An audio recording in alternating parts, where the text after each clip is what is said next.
মতিয়ার রহমান, তার হাতে আমরা ইনসাফের প্রতীক দাঁড়িপাল্লা তুলে দিচ্ছি। তিনি একজন বিশিষ্ট শিক্ষাবিদ, মজলুম শিক্ষাবিদ। জালেম সরকার তার ছাত্র ছাত্রীদেরকে তিনি যে শিক্ষা দিবেন সেইটা থেকে তাকে বঞ্চিত করে রেখেছেন। আমরা তার হাতে বেইনসাফের বিরুদ্ধে ইনসাফের প্রতীক দাঁড়িপাল্লা তুলে দিলাম।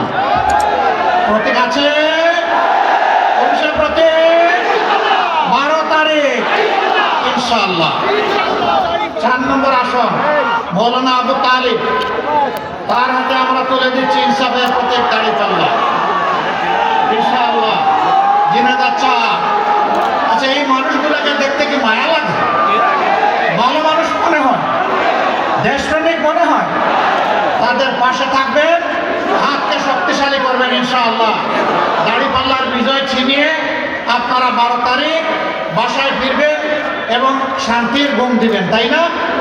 না, বাসায় ফেরার পরে ভালো করে উযু করবেন, 2 রাকাত সালাতের জন্য নিয়ত করবেন, 4টা সেজদা দিবেন, বুক ভরা আবেগ আর চোখ ভরা পানি নিয়ে আল্লাহ তাআলাকে বলবেন, হে আল্লাহ, এই বিজয়ের জন্য তোমার দরবারে অসংখ্য শুকরিয়া। আর এই বিজয় অর্জন করতে গিয়ে ভুল ত্রুটি যা হয়েছে, আল্লাহ তুমি আমাদেরকে ক্ষমা করে দাও। আল্লাহ তুমিই কেবল পবিত্র, আমরা পবিত্র নই। আমাদেরকে ক্ষমা করে দিয়ে, মাফ করে দিয়ে তুমি তোমার কুলে আমাদেরকে তুলে নাও। সম্মানিত জিনেদাবাসী, আলী আজম মোহাম্মদ আবু বকর, নামটা যেমন লম্বা, কাজটাও তেমন টেকসই। ইনশাআল্লাহ জিনেদাবাসীর কণ্ঠ হয়ে আগামীতে তিনি জাতীয় সংসদে আপনাদের প্রতিনিধিত্ব করবেন ইনশাআল্লাহ। আপনারা দাঁড়িপাল্লার পক্ষে আছেন? মার্কা আছে? কোনসে মার্কা? আরো জুড়ে, গগন কাঁপিয়ে, সর্বত্র, জিনেদা থেকে সারা বাংলায় ইনশাআল্লাহ। এরপরে জিনেদা 3 আসন, ঝিনাইদহ 1 আসন।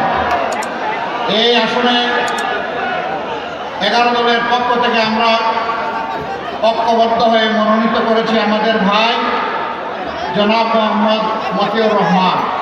ওনার হাতে আমরা আজকে ইনসাফের প্রতীক দাঁড়িপাল্লা তুলে দিলাম। ইনসাফ জিন্দাবাদ, ইনকিলাব জিন্দাবাদ। এরপরে ঝিনাইদহ 2 আসন, সম্মানিত জেলা আমির বিশিষ্ট